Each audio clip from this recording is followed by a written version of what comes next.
Hey guys, I'm back home from the American Cup, and as promised, I am going to be showing you a few of my games from there, especially with a view to what is instructive for you guys. Not just showing my games and how wonderful they are, but what can people take away that can help their own game.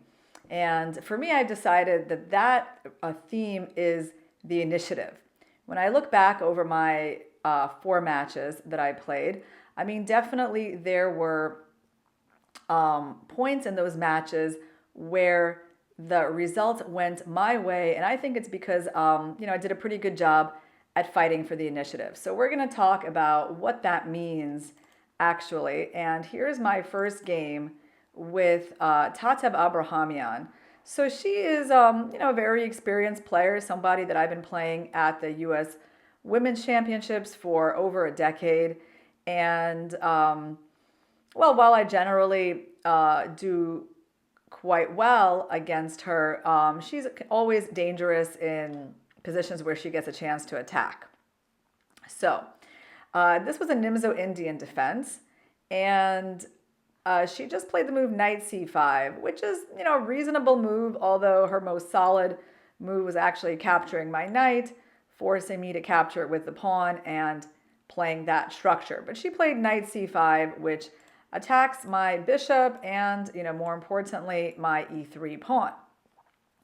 So I suppose that the logical move here, or the natural move here, would be bishop f2, where simply defending the pawn. I'm not really afraid of her capturing my bishop because in positions when you're playing against an isolated pawn, such as the one that she has on d5, you don't really mind trading pieces, even if it's a bishop for a knight. So, if she takes, I take, and white is in normal shape. I mean, is white a lot better? Probably not, but of course, it's playable. So instead, I did something that was probably a bit surprising, which is I moved my bishop back and simply allowed black to take this pawn. And she did take it. And the concept here is that I'm going for the pin. So I evaluated this position as promising for white. And in fact, I didn't really see a way my opponent could neutralize my initiative. So the main point of the pawn sacrifice is the unpleasant pin. The black has a hard time getting out of since, they can't put like this bishop back on e7. They cannot easily get out of the pin by playing queen d6. And basically, my ideas here are involving this knight, knight f4 or knight g3, coming to h5, piling up on her knight. And, in terms of black's position, okay, doesn't seem so bad, but there's the rook that is still out of play on a8. And I thought, okay, it's not very important that black has an extra pawn on d5. I mean, it's blocked, and white's knight on d4 is obviously another really good piece. The bishop pointing at the king is another good piece. So I just thought that white has tons of compensation. And personally, I would not want to be black here. So I did win the game very quickly. She played rook e5. It was a move that had points of g5, actually. Right? You always want to think about why your opponent's playing their moves. So for example, let's see what I can't really do here. Well, if I attack the rook, there's another point. If I attack the rook, she also has rook h5. And then she tries to get rid of my bishop. And if she gets rid of my bishop, she's going to get the e4 square. It's going to be good for black. So I played knight g3. And the point is that on g5, we fortunately have f4 in time. So hitting the rook, and obviously if she's got to take and allow my rook to capture, well, then white's going to win. So knight g3, you have f4 ideas, and then she's not going to have rook h5 anymore. And things are already looking very tough for black. Bishop c6, that did not look like a move that was going to save the day. f4, you get rid of the rook, you do that. I mean, it just seems so simple now for white, right? Within just a couple of moves, the pin is so unpleasant. She tried to defend. I remember thinking here about taking that bishop. Obviously, I can always take it back and gain the pawn back, but I thought my position required me to be more ambitious, so I was trying to target the king rather than the bishop on c6. And check. Her king has to go to f8 to keep f7 protected. Trade, trade, pile up on the pin, and ultimately, well, I don't know, these moves are not really going to save material, plus there's f5 on the horizon, so she decided to take. I took this, she forked, and the simplest way to win was just taking the bishop, because in the event that she takes my queen, I have an intermediate check, and then I simply take the knight, and I'm up a bishop. So she just resigned after bishop takes b6. Okay, so let's talk a little bit about how black could have neutralized my initiative. How simple was it? Well, the computer offers up this move. So this looks kind of insane. I mean, who would play a move that gets their rook trapped? It just invites the knight to attack the rook. I honestly did not even consider this, right? So knight f5. Now, the point is not moving the rook. The point is not moving the rook there because then it gets trapped after f4. The point is giving the rook away. So that's a pretty tough thing to do, right? Giving up material. So she's got to just activate the bishop and then evaluate this position as fine for black. Now, it is doable. When you look at it, you realize black has a knight and a pawn for the rook. Black has active pieces now. I've definitely lost my attack. The rook here is under attack herself, and if I move it, the d pawn is going to be very strong. So my best bet here is actually trying to give up some material as well. And one continuation can be like this, which is very funny because now I'm the one giving up the exchange, and I'm going to be down a pawn, but with the two bishops versus two knights, I still have a decent compensation. But it has to be said that it's not very easy to play knight e6, self-trap your rook, and then realize that the exchange sack is providing enough compensation. However, it's not even black's only option. I mean, black has another idea here of rook e8. And one point of that is that if I go knight f4, this looks really annoying, right? Like knight h5 is coming. And then queen b8. Okay, well, that's another one of those moves that are easy for the computer, not so easy for a human being. I mean, putting the queen into the side of the board to hit the knight and get out of the pin with the points that, if I take their knight, they take my knight, and black is just good. And here the computer says, well, white has to go bishop g3, and we can make a nice little repetition after queen d8. So again, white is never really in any danger, but black does have defensive options. Finally, I want to just add that the move h6 also seems quite playable. Maybe not the computer's favorite, but it's a very, very sensible move with these kinds of ideas of g5, similar to, to the idea of rook e5. So my opponent had ways to neutralize this pawn sacrifice, but the problem is that all those ways are quite difficult. And in chess, when you're the one who has to solve a lot of problems, you often falter in that. And that's why we have this concept of the initiative in chess. Initiative doesn't mean that you're winning. It often doesn't even mean that you're mathematically better.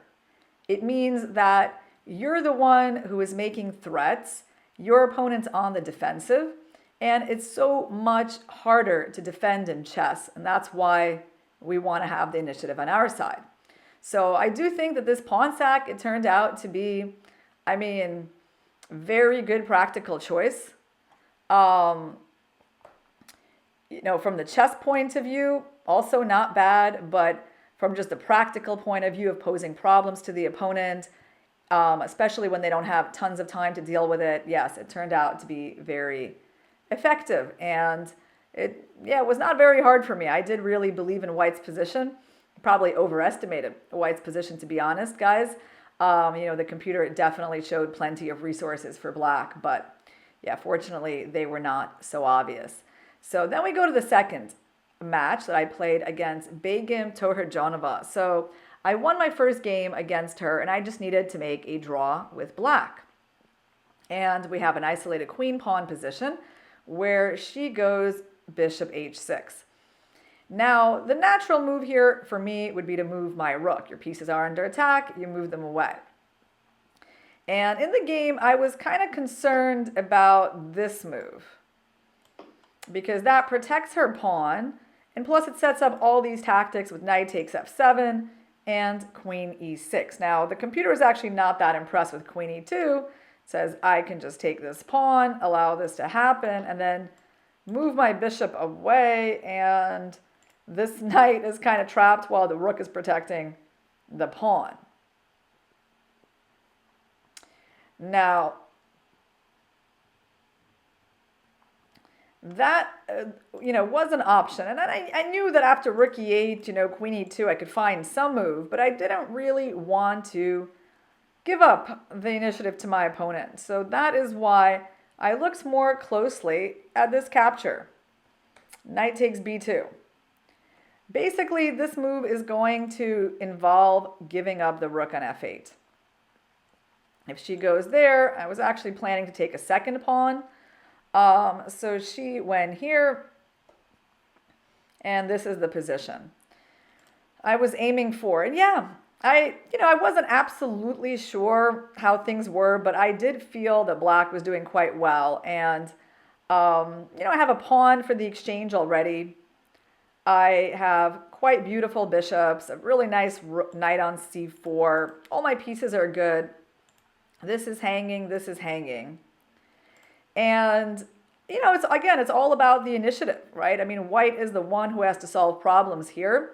And the computer actually just agrees that it's a good continuation, just even mathematically, like black is doing really well. I got a winning position very quickly. But, as I was playing this game, guys, the other point was, let's talk a little bit about psychology. When you're playing matches, and let's say you win your first game, you need only a draw to advance, right? How do you approach that?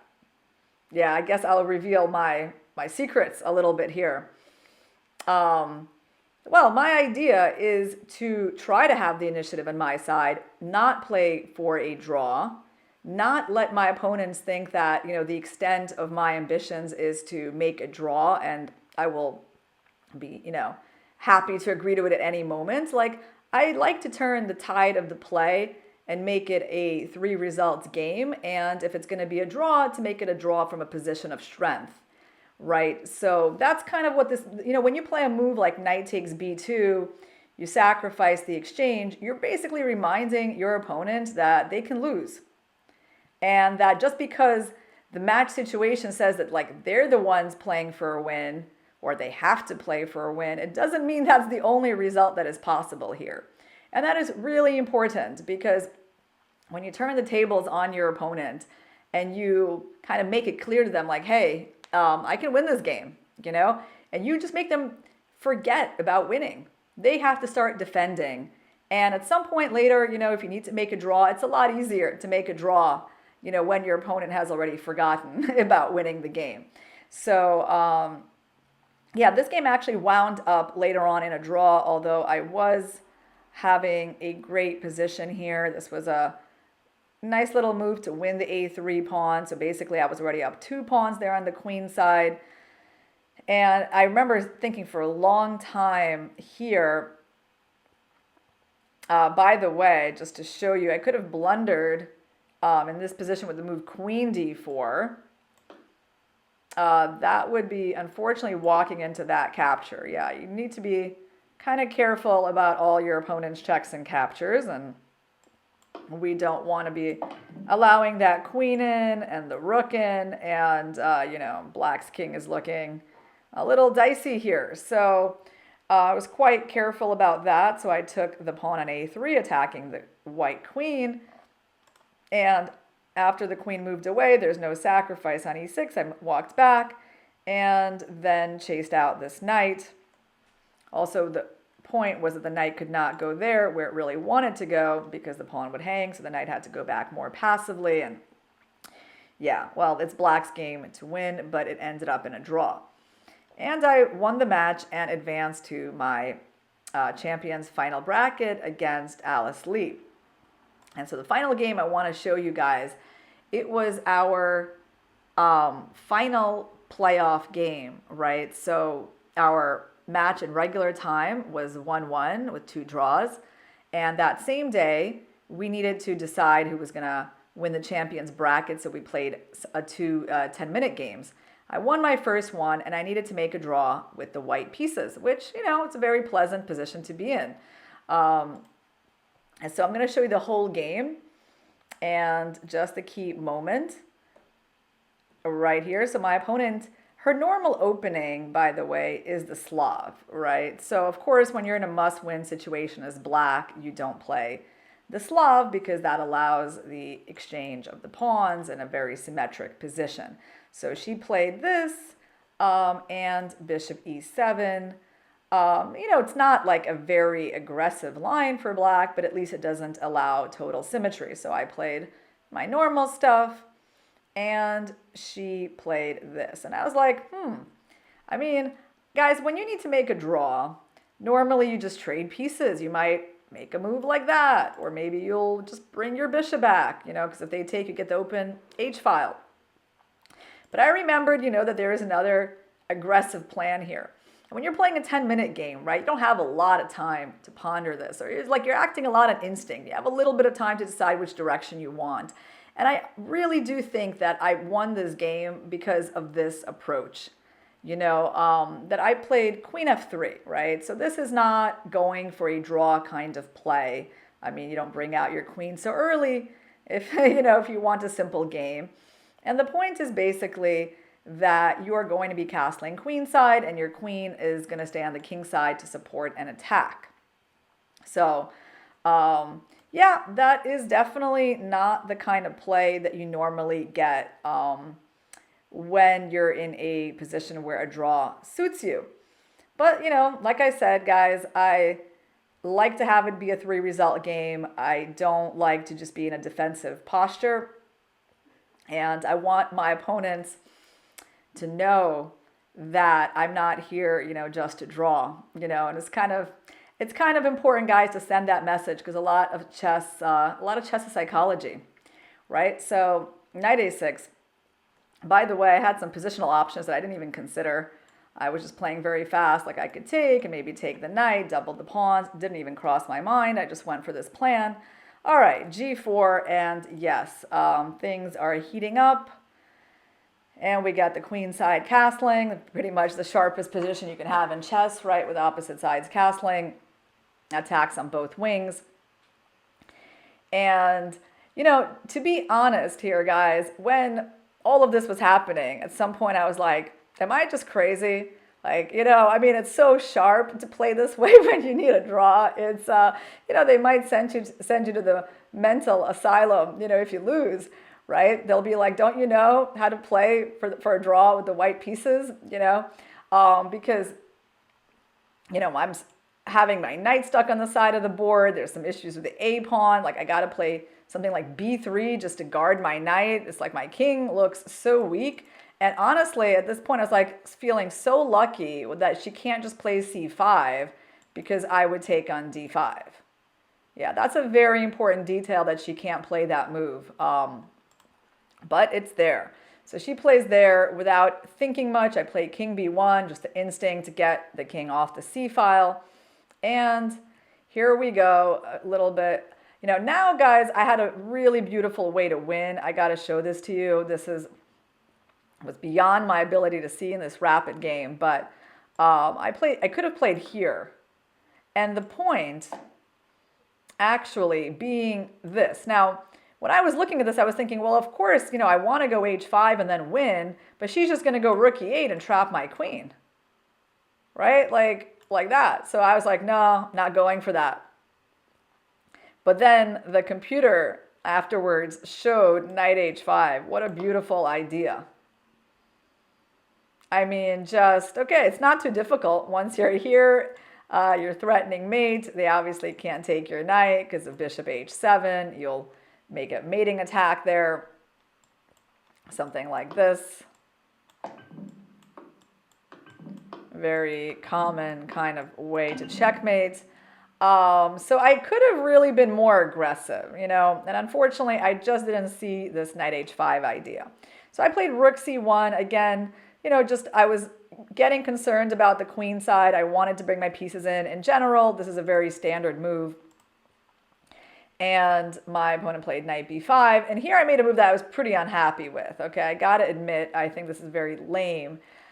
And also psychology plays a part. I felt like I'd really gone all out, in this game. And I was like, maybe it's time to be a little more solid, right? And I wanted to play this move with the idea of sacrificing my knights and just basically forcing perpetual, right? But then I realized that she had this check, and this check is a very annoying move that trades my bishop.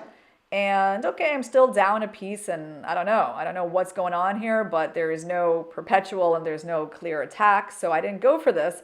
That was kind of the extent of my attacking ambitions, right? So I was like, either queen h5, or if that doesn't work, I guess I got to do something on the queen side. Well, unfortunately, that's the wrong kind of thinking. And as soon as I played my move, I was like, couldn't I have done this move? Because nothing is really happening on the queen side yet. This check isn't that dangerous, and this isn't that dangerous. So can't I just go there, and I'm like threatening all kinds of things like knight g7 or knight f6. Right? Yeah. So basically, I am completely winning here, guys, and I really should have been more aggressive. And I can only explain it kind of in a psychological way, that I had already been feeling a bit uncomfortable about, the very, very sharp nature of this game and like everything going on the queen side. And that ultimately I was like, since queen h5 doesn't work, I'm just going to make a move that tries to defend. But yeah. But I did kind of wake up. I knew as soon as I made it that it was wrong, and you're going to see that pretty soon I try to get back on track. So then I pushed my h-pawn. Yeah, we're back to some attacking moves. My opponent apparently should have brought the queen back. That's impossible to even think of in a position where you're, playing a rapid game and you're trying to win. Any of these backwards moves, I'm not surprised that, that wasn't played. So she went here. And I took. Now, I really should have played h6, but I still wasn't alert. But I took here, and finally, at this point I was ready. I understood that I could actually attack on the king side. It was time to focus on that. I don't have to move my rook, and so therefore I played h6. Finally, kind of showing a normal understanding of the position, which is that white is really in the attacking side.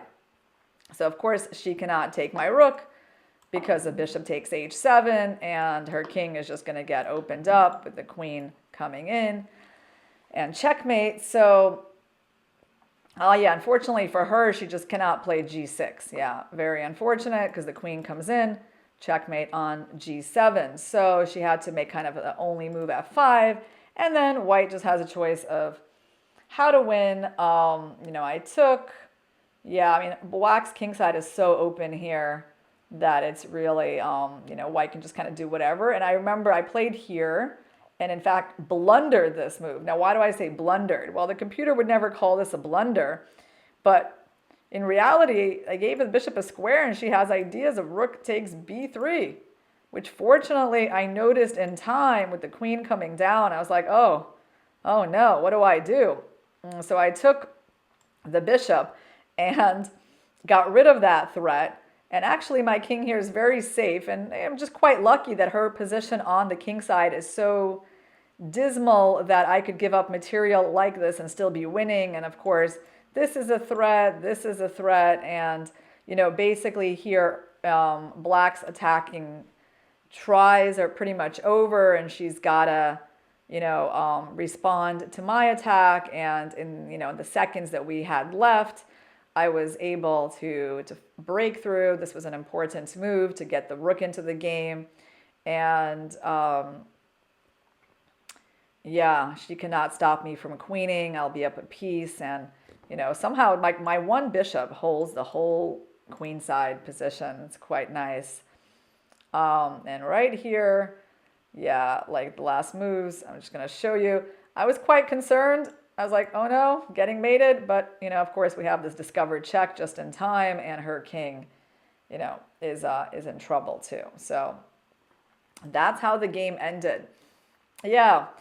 The main point, guys, is I wouldn't say this is typical, like a typical game for a game where you need to make a draw. But, it's something that I've picked up over the years, is that playing kind of passively, defensively, and cowardly, when you need to make a draw is not really the best strategy. So, obviously it's always in the back of your mind that like a draw is going to get you through. If you have a perpetual, you'll take it, right? But as you play the game, I guess my general approach is to try to play aggressively, so my opponents are just not feeling that sort of fear, where like they think that like, I'm only happy with a draw. So yeah, those are my three games. I think they were all, quite critical in my event. And the fight for the initiative, was featuring pretty prominently in them. In chess, it is so much harder to defend than to attack. So you really can't underestimate the power of seizing the initiative. And yeah, it's one of my favorite things to do, little material sacrifices, a pawn, an exchange, and then just rest the initiative. So I hope you guys enjoyed that game, and we are definitely going to be talking about the initiative some more in the future.